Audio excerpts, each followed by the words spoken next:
Salut à tous. Aujourd'hui je pensais ne jamais faire ce vlog. Voyez-vous, je viens de faire 200 km aux limitations japonaises depuis Gunma jusqu'ici, avant la fermeture. Donc j'ai 40 minutes pour essayer de faire montrer le fameux musée STI. J'ai tellement été fan étant petit, j'en ai eu d'ailleurs une STI 9. Enfin, et j'admire toujours les STI. Et voilà, on va pouvoir enfin voir du moteur boxer. Ici, on n'est pas très loin de Tokyo. Allez, allons-y. Bon, bah déjà dans le 1000, on peut voir que du Subaru ici. Ça va du BRZ au 15, moi j'appelle ça le XV. Enfin voilà, il n'y a que du Subaru. Et là, il y a l'endroit que certains devraient apprécier, mais je risque de me faire refouler. Bah, c'est bien entendu la partie garage. Bien entendu, il y a le musée d'une partie là derrière. Et là, je vais vous faire montrer, là il y en a une qui me titille là, regardez donc. Une Type R.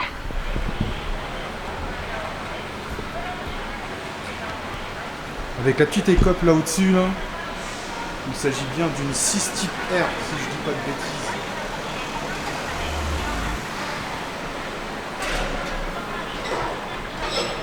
Elle est là sûrement pour une réparation.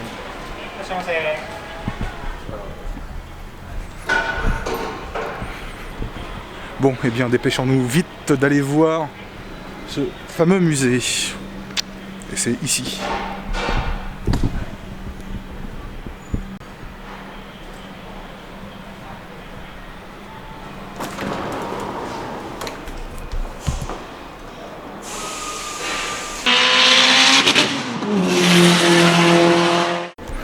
Bon, on fait l'impasse.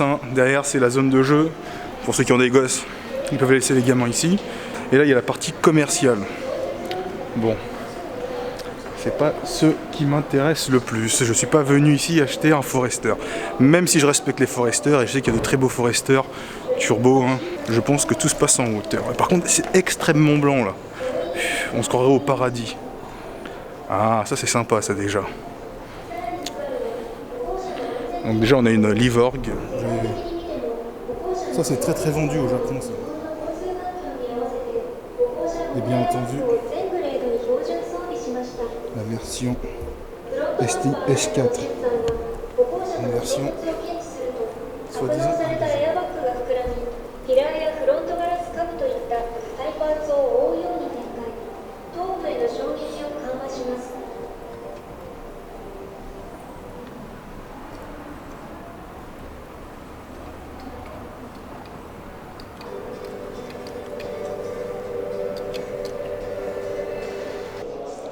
c'est la première fois que je vois d'ailleurs une Subaru BRZ, voyez-vous, mais version dépouillée, la version light, celle que vous achèterez par exemple si vous faites 100% du circuit, vous dépouillerez tout quoi.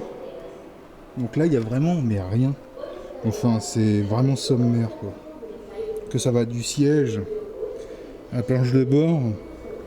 Ils ont juste mis ici un petit écriteau pour monopoliser l'espace, sinon bah, c'est un peu moche, il n'y a rien. Voyez-vous, les sièges un peu plus basiques. Bon, il y a quand même les vitres électriques, attention. Bon, une chose qui change pas quand même, c'est la face avant. Toujours aussi agressive. Ça va, ils ont gardé l'essentiel. Mais c'est vrai que sont les jantes, ça fait bizarre. Tout comme la ligne d'échappement. Elle n'est pas en reste, ils ont vraiment mis quelque chose qui n'est pas très beau visuellement parlant. Voilà, je pense que c'est la BRZ la moins chère qu'on puisse avoir.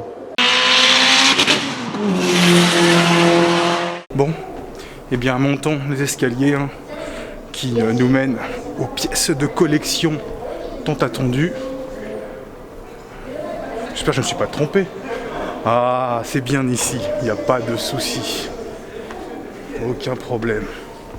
Attendez, je vais vous faire un panorama. Oh là là là là. C'est vraiment quelque chose.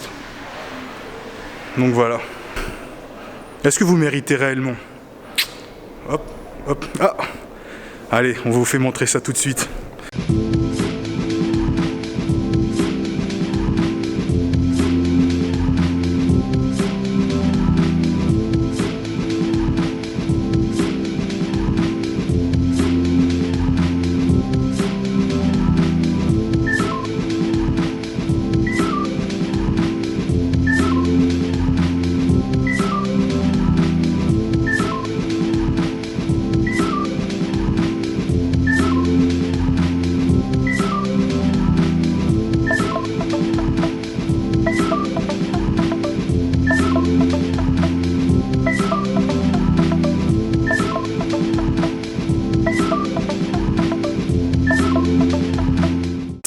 Et donc voilà, c'est elle, comme on peut dire, c'est la grand-mère, la mamie, hein, celle qui a construit le mythe. Hein. Bien entendu, à notre cher regretté Colin McRae. Hein. Et ouais, on a gagné, enfin, elle a permis d'avoir le premier titre de champion du monde constructeur et pilote il y a de ça plus de 20 ans. Hein. Et bien entendu, hein, c'est grâce à elle aussi que tous les Subaru East ont le fameux 555 sur les plaques d'IMAT. Enfin, je parle surtout au Japon, vous savez, et même en Angleterre, on a le droit de composer un peu notre plaque d'IMAT comme on le souhaite, quoi. En France, c'est plus difficile. Hein. Mais en tout cas, voilà, c'est elle qui a démarré le mythe. Il n'y a pas à dire, avec ses ailes bodybuildées, hein, elle en impose. Hein. Imaginez, ils avaient commercialisé comme tous les modèles là, de GT Turbo, vous savez, une Brezza qu'on a eu de 96 à 2000, mais comme ça, avec en plus le moteur là, en 2 litres d'origine 280 chevaux. Punaise. Enfin, là on aurait vraiment une bombe. Mais bon, c'est parce qu'elle est collector qu'elle est très prisée et on l'apprécie. Comme on dit, hein, il ne faut jamais toujours dire oui à son enfant. Voilà. Des fois, il faut savoir imposer des règles. Les Subaru, c'est leurs règles. Me voilà avec mes amis du jour. Bonjour. De fans de STI depuis la première heure. Nice.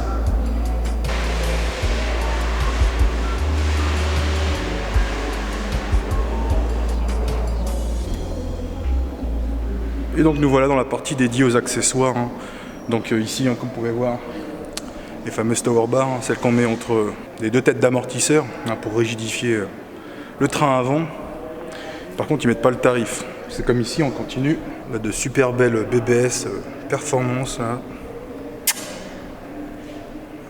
Et à côté, on dirait bien amortisseur Bilstein. Pour les gamins, ça fait toujours plaisir.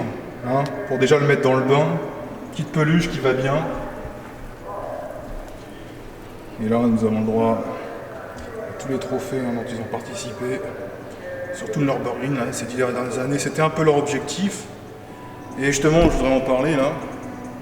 Je ne sais pas pourquoi, mais les Japonais, c'est vrai que quand je leur ai parlé à chaque fois, on parle des circuits. Alors c'est vrai ils connaissent bien le circuit Le Mans, le circuit Le Castellet, enfin des circuits comme ça en France, hein. Surtout Le Mans, hein, c'est vrai que c'est un peu leur petit circuit rêve. Mais le Nürburgring, c'est vraiment le circuit mythique pour eux, quoi. Vous me direz peut-être, vous direz aussi en France, c'est peut-être un peu, quand on est jeune, on n'a pas encore posé les pieds hein, sur circuit, c'est un peu le circuit aussi à faire. Mais je parle chez STI, il y a toute une branche hein, dédiée au Nürburgring.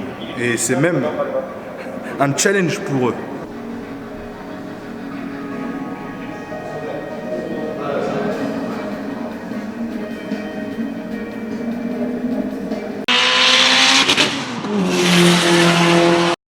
Regardez-moi ça, comment elle est...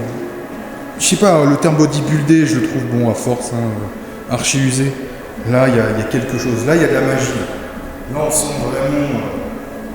on m'a apporté quand même quelque chose au détail. C'est chaque pièce qui a été mise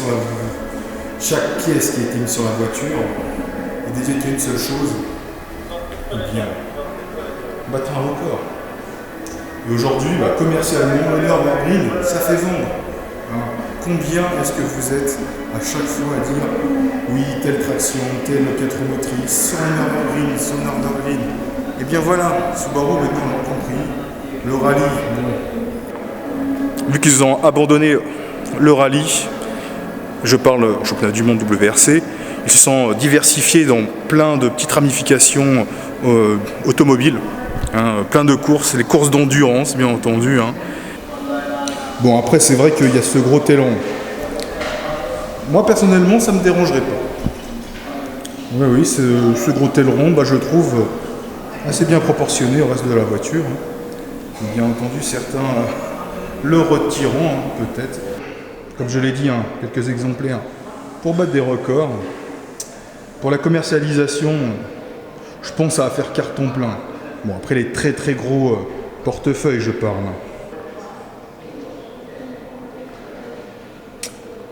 Bon, dommage qu'on a cette barrière là. Ici au Japon, on rigole pas, enfin c'est très mal vu hein, de sauter une barrière. Donc, regardons ensemble. Je suis sûr que certains hein, qui visionneront la vidéo connaîtront mieux que moi les specs. de ce moteur. Mais moi, ce qui m'étonne le plus, c'est qu'habituellement sur les moteurs Subaru, donc là, nous avons normalement la boîte.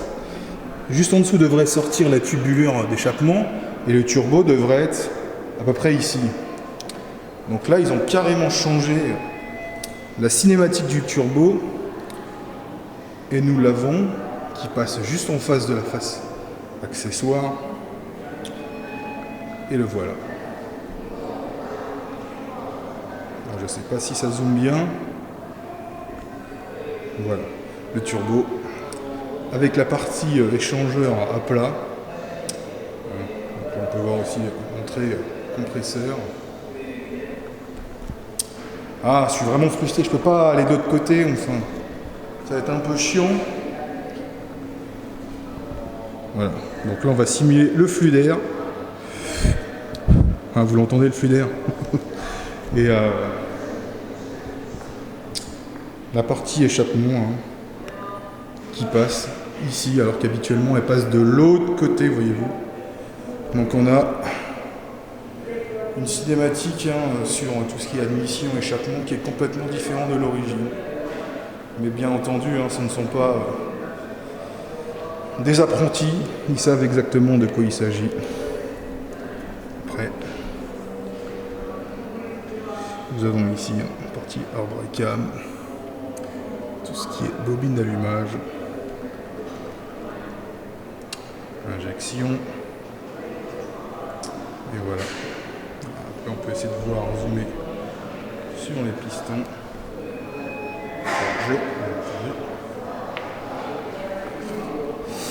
Non, mais en tout cas, on a vraiment quelque chose de formidable.